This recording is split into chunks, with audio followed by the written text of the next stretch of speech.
6월 10일 금요일 새벽 기도회를 시작하겠습니다. 먼저 사도신경으로 우리의 신앙 고백을 함께 고백합니다. 나는 전능하신 아버지 하나님 천지의 창조주를 믿습니다. 나는 그의 유일하신 아들 우리 주 예수 그리스도를 믿습니다. 그는 성령으로 잉태되어 동정녀 마리아에게서 나시고 본디오 빌라도에게 고난을 받아 십자가에 못 박혀 죽으시고 장사된 지 사흘 만에 죽은 자 가운데서 다시 살아나셨으며 하늘에 오르시어 전능하신 아버지 하나님 우편에 앉아 계시다가 거기로부터 살아있는 자와 죽은 자를 심판하러 오십니다. 나는 성령을 믿으며 거룩한 공교회와 성도의 교제와 죄를 용서받는 것과 몸의 부활과 영생을 믿습니다. 아멘. 찬송가 419장, 찬송가 419장 함께 찬양하시겠습니다.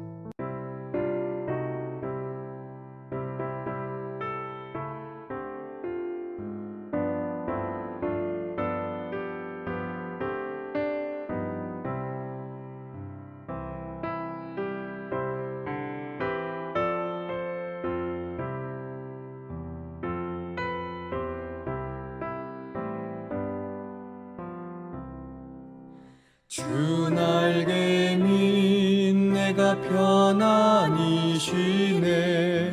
밤 깊고 비바람 불어쳐도 아버지께서 날 지켜주시니 거기서 편안히 쉬리로다. 주 날개 밑 그 사랑 끊을 자니뇨. 주 날개 밑 내 쉬는 영혼 영원히 거기서 살리.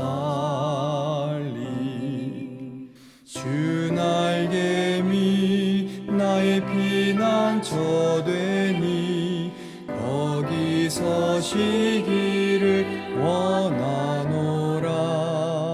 세상이 나를 위로치 못하나 거기서 평화를 누리리라. 주 날개 밑 평안하다. 그 사랑 끊을 자니뇨. 주 날개 밑 내 쉬는 영혼 영원히 거기서 살리.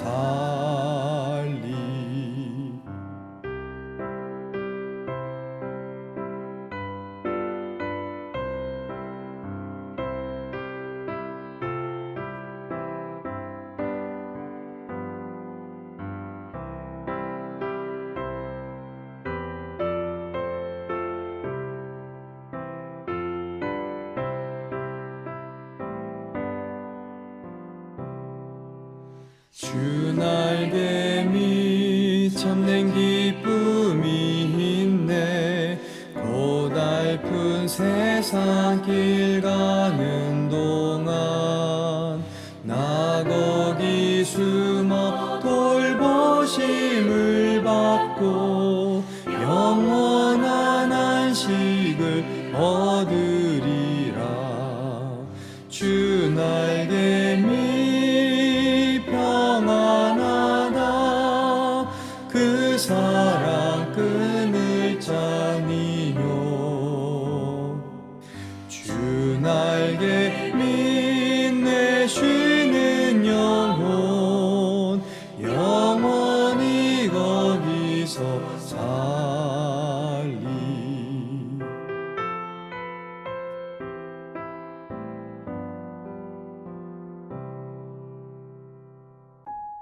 오늘 우리에게 주신 하나님의 말씀은 사무엘상 20장 24절로 42절까지의 말씀입니다.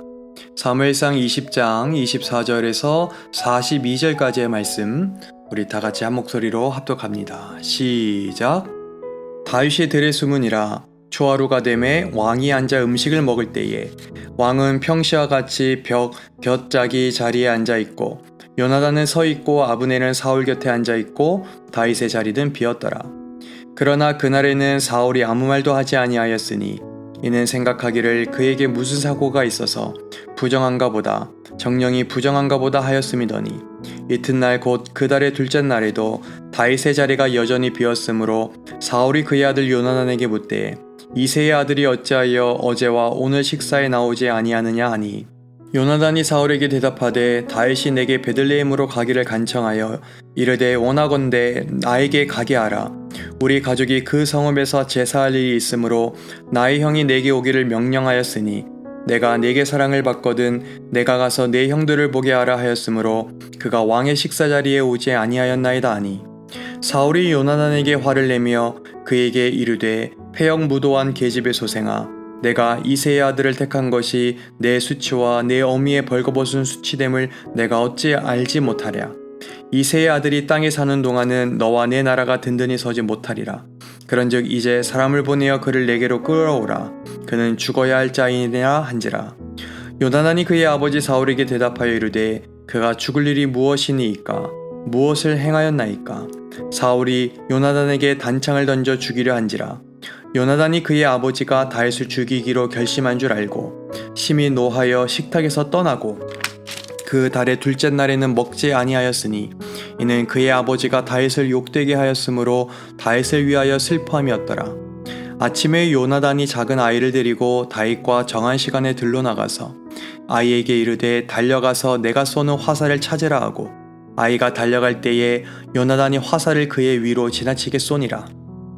아이가 요나단이 쏜 화살 있는 곳에 이를 찌우매 요나단이 아이 뒤에서 외쳐 이르되 화살이 내 앞쪽에 있지 아니하냐 하고 요나단이 아이 뒤에서 또 외치되 지체 말고 빨리 다름질하라 하매 요나단의 아이가 화살을 주워 가지고 주인에게로 돌아왔으나 그 아이는 아무것도 알지 못하고 요나단과 다윗만 그 일을 알았더라. 요나단이 그의 무기를 아이에게 주며 이르되 이것을 가지고 성읍으로 가라 하니 아이가 가매 다윗이 곧 바위 남쪽에서 일어나서 땅에 엎드려 3번 절한 후에 서로 입맞추고 같이 울되 다윗이 더욱 심하더니 요나단이 다윗에게 이르되 평안히 가라. 우리 두 사람이 여호와의 이름으로 맹세하여 이르기를 여호와께서 영원히 나와 너 사이에 계시고 내 자손과 내 자손 사이에 계시리라 하였느니라 하니 다윗은 일어나 떠나고 요나단은 성읍으로 들어가니라. 아멘. 오늘은 사무엘상 20장 24절로 42절의 말씀을 통해서 함께 은혜를 나누고자 합니다. 오늘 우리가 읽은 말씀을 보면 다윗을 죽이려는 사울의 시도가 계속되고 있음을 알 수가 있죠. 다윗은 사울을 피해 다니며 요나단을 은밀히 만나서 억울한 자신의 심정을 토로를 합니다. 오늘 본문 1절의 말씀을 제가 새번역 성경 버전으로 읽어드리겠습니다. 그 다윗의 억울한 심정을 여러분들이 한번 상상을 하면서 들어보시기 바랍니다. 다윗이 라마의 나요스에서 빠져나와 집으로 돌아온 다음에 요나단에게 따져 물었다. 내가 무슨 못할 일을 하였느냐? 내가 무슨 몹쓸 일이라도 하였느냐? 내가 자네의 아버님께 무슨 잘못을 저질렀기에 아버님이 이토록 나의 목숨을 노리시느냐? 지금 자신을 왜 죽이려고 하는지 모르겠다라는 이 다윗의 북받친 말에 요나단은 아버지인 사울이 절대 죽일 리 없다라는 말과 어떤 일이든 다윗을 도울 수 있는 일이면 실행하겠다라는 말로 위로를 합니다. 그때 다윗이 이런 제안을 합니다. 중요한 절기인 초하루에 왕의 사위이자 신하인 자신이 당연히 참석해야 하는 자리에 가족 중심으로 드려지는 제사인 매년제를 핑계 삼아서 참석을 하지 않아 볼 텐데 만일 그때 사울이 어떻게 반응하는가를 보면 사울의 속내, 즉 사울이 자신을 죽이려 하는지 또는 아닌지를 알 수가 있으니까 자신에게 사울의 반응을 어떤 신호를 통해서 알려달라는 것이었습니다. 시간이 흘러서 드디어 초하루가 되었어요. 다윗은 예정대로 식사 자리에 나타나지 않았습니다. 처음에는 다윗에게 어떤 일이 생겨 몸이 부정을 타서 참석을 못했을 것이라 사울은 생각했죠. 하지만 그 다음 날에도 다윗이 보이지 않자 사울은 다윗의 행방에 관해 요나단에게 묻습니다. 요나단은 이미 준비한 대로 대답을 했고 다윗의 형이 오기를 명령했다라는 말을 덧붙입니다.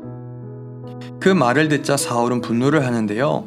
30절에서 31절을 이번에도 제가 새 번역 성경 버전으로 읽어드리겠습니다. 사울이 요나단에게 화를 내면서 소리쳤다. 이 패역무도한 계집의 자식아, 내가 이새의 아들과 단짝이 된 것을 내가 모를 줄 알았더냐. 그런 녀석과 단짝이 되다니 너에게도 부끄러운 일이고 너를 낳은 내 어미를 발가벗기는 망신이 될 뿐이다.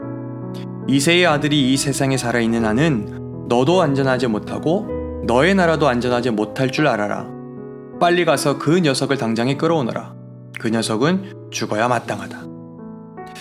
여러분, 지금 이 사울의 말을 들으면서 무엇을 느끼셨죠?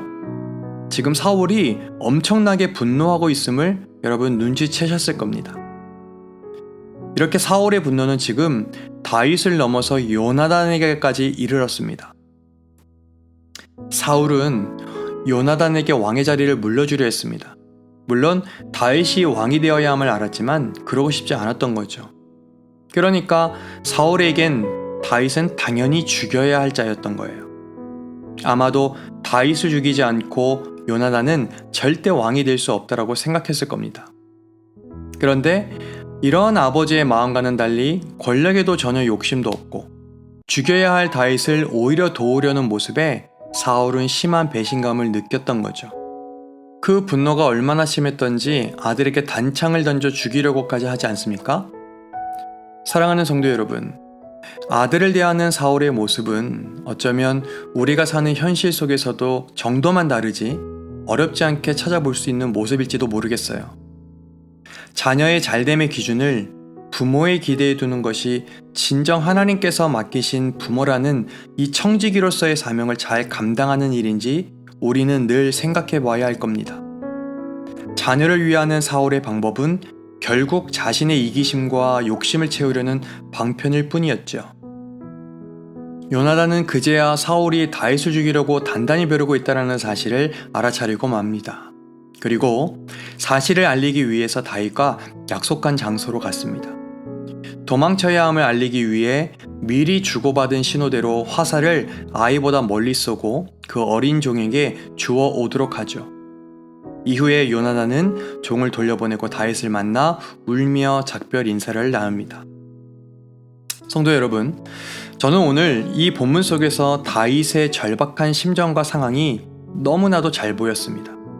특히 사울의 분노를 통해서 다윗의 절박함과 힘겨움이 더 생생히 그려졌다고 할까요? 이러한 다윗의 심정을 우리가 더 잘 이해할 수 있을 듯합니다. 왜냐하면 우리의 삶에도 절박함과 절망의 늪이라는 이러한 단어가 생소하지 않기 때문입니다. 그런데 다윗의 절박함이 그려지는 그 장면에서 또 다르게 다윗의 인생을 그려가시는 한 손을 발견할 수 있는데요. 그 손이 바로 하나님의 손입니다. 여러분들이 잘 아시겠지만 다윗이요, 힘겨운 시간을 견디어내고 그 난 이후에 다윗이 고백한 노래가 있어요. 우리에게도 익숙한 시편 18편입니다. 끝이 보이지 않고 평생 계속될 것만 같은 그러한 어려움 속에서도 결국 자신의 인생을 또 다르게 그려가신 하나님의 손을 발견하고 찬양한 내용이죠. 그가요, 2절의 고백에서 하나님은 자신에게 어떤 분이셨는가를 잘 표현하고 있는데요. 제가 한번 읽어드릴게요. 여호와는 나의 반석이시요 나의 요새시요 나를 건지시는 이시요 나의 하나님이시요 내가 그 안에 피할 나의 바위시요 나의 방패시요 나의 구원의 뿌리시요 나의 산성이시로다. 네, 아멘. 그렇습니다. 비록 다윗이 억울함과 죽음의 문턱을 드나드는 그런 어려움을 겪고 있을 때도 하나님은 한시도 다윗에게서 눈을 떼신 적이 없으셨습니다. 그리고 결국 하나님의 신실하심을 고백하고 찬양할 수밖에 없도록 당신의 이끄심을 보게 하셨죠. 우리의 삶도 동일합니다. 주님의 뜻 가운데 부르심을 받아 인생의 길을 걷고 사명을 쫓아 사는 우리에게 하나님은 단 한순간도 눈을 떼신 적이 없으셨고 앞으로도 마찬가지입니다. 그 말인즉슨 어떤 상황에도 하나님의 보호하심과 인도하심은 쉼이 없이 계속되고 있다는 거예요. 여러분 아멘이십니까? 예, 하나님이 우리를 귀하게 그리고 또 존중히 여기십니다. 그러므로 이러한 주님을 늘 신뢰하며 사실 수 있기를 간절히 소망합니다. 그래서 하나님 안에 있는 내 자신을 내 것이라 여겨 함부로 대하며 실망과 절망에 늪에두는 일이 없기를 바라고, 오히려 나를 하나님의 것으로 존중히 여겨 나를 통해 새로운 그림을 그려가시는 그러한 하나님의 손길에 우리 자신을 맡겨드릴 수 있는 그러한 하루하루가 될 수 있기를 우리 주님의 이름으로 간절히 축복합니다. 기도하시겠습니다. 살아계신 하나님, 다윗의 답답함이 우리의 답답함 같고, 다윗의 고통이 우리의 고통 같고, 다윗의 억울함이 우리의 억울함과 같습니다. 하지만 주님, 다윗에게 임한 하나님의 또 다른 손길이 있음을 보기에 힘겨움 중에서도 우리가 소망을 볼 수 있음을 고백합니다. 주님, 영원히 신실하신 그 하나님이 우리의 하나님임을 신뢰하여 하나님의 손길에 우리 자신을 맡겨드릴 수 있도록 인도하여 주시옵소서. 그리고 주님의 때에 주님의 행하심을 마주하며 주님을 전심으로 노래하는 자리에 이르게 하여 주시옵소서. 오늘 우리에게 시간과 생명을 허락하셨습니다. 오늘 우리에게 주어진 하루하루의 삶의 과정을 우리가 지나칠 때에 오늘도 지금의 이 고백, 지금의 기도의 한날이 되기를 간절히 소망하오니, 살아계신 성령 하나님, 오늘도 우리와 함께 거하시고 우리의 삶 가운데 내주하여 주시옵소서. 그렇게 행하실 주님을 찬양하며 우리를 구원하신 예수님의 이름으로 감사하며 기도하옵나이다. 아멘. 주기도문 하겠습니다. 하늘에 계신 우리 아버지, 아버지의 이름을 거룩하게 하시며 아버지의 나라가 오게 하시며 아버지의 뜻이 하늘에서와 같이 땅에서도 이루어지게 하소서. 오늘 우리에게 일용할 양식을 주시고 우리가 우리에게 잘못한 사람을 용서하여 준 것 같이 우리 죄를 용서하여 주시고 우리를 시험에 빠지지 않게 하시고 악에서 구하소서. 나라와 권능과 영광이 영원히 아버지의 것입니다. 아멘.